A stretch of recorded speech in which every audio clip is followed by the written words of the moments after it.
Hi, my name is Jamie Rue. It is the 14th day of November, and I have 26,054 words. Okay, so this is going to be a very mildly edited vlog today. I'm sorry if I missed some breaths or ums, but I am trying to get through this so I can go back to writing. And iMovie is a little bit cranky at me right now. It's not working correctly. So I'm going to talk to you today about balancing schoolwork and writing, because that is something that many people that do NaNoWriMo are dealing with, including myself. So I thought that I would tell you how I do it. It's a lot of staying up until 4 a.m. and a lot of caffeine. Don't do that. That is not actually what I do. The staying up until 4 a.m. part is true, but I don't drink caffeine because I don't like the taste of coffee. I'm sorry if you hate me now. I do drink tea occasionally, but that's just to, keep me warm because I live in a cold place. Homework is stupid. And you have to do it generally. I mean, if you want to be a slacker and you are okay with bad grades, go ahead, don't do your homework. Just write, but I don't recommend that personally because I'm stereotypical Asian kid and I like to get good grades. So I don't recommend doing it, but if you are doing it, that is a method of accomplishing NaNoWriMo, but then you'll fail school and that won't be good, so don't do that.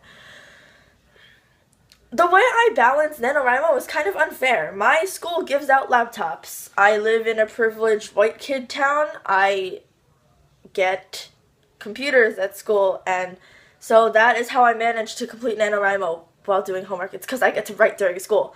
And that is not completely fair because I'm a kid and I still get to work during school.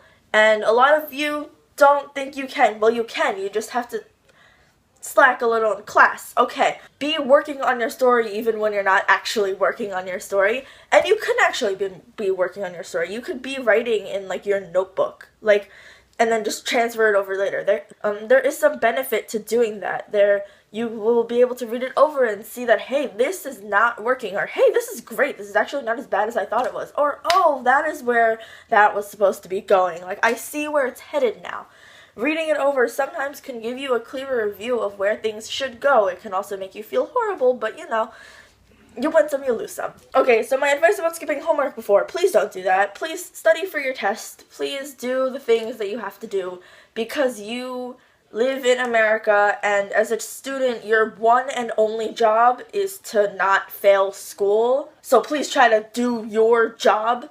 John Green, very good author, wrote this book, some other books, but he's a very good author. He's also a YouTuber, in case you did not know, and he said something about paying taxes, and he said something along the lines of, I don't pay taxes for you, I pay taxes for me, so you can go to school and get a good education and make something that will benefit me. And that is very true. We want you, students, to grow up to be nice, civilized people, so please do your homework and study in school so you don't become super horrible when you grow up. Some of the stuff that would be important to you, like schoolwork, will be put to the back burner because of NaNoWriMo. And what you need to do is you need to learn your balance. Everyone has different ways of doing things. Me, I'm okay running on very little sleep. You might need a lot of sleep. That is you. I am me. There is a big difference. Maybe you go out a lot on the weekends. Maybe you want to cut back on that a little bit so that you can write. I don't go out a lot on weekends, so I have time to write, except not this weekend, because play. I'm in my school play.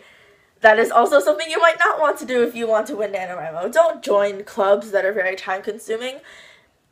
My school's fall play takes 2 weeks out of my schedule, and for 2 weeks I am staying at school until 8 o'clock or 10 o'clock, and that is time-consuming. That's not something that you want to be doing during NaNoWriMo. If worst comes to worst, maybe do stay up a little bit later than you would and just write.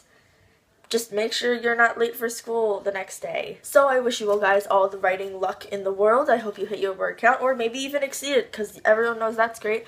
And I hope you find the balance in your life that you need in order to complete NaNoWriMo as a student.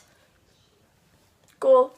So, I'm gonna go right now. So if you liked my awkward rambly advice, you should like this video because that would be really cool. And if you want to see more of my awkward rambly advice or just me ranting about how I can't finish my book throughout this month, then you should subscribe. I also make book reviews when I'm not NaNoWriMoing.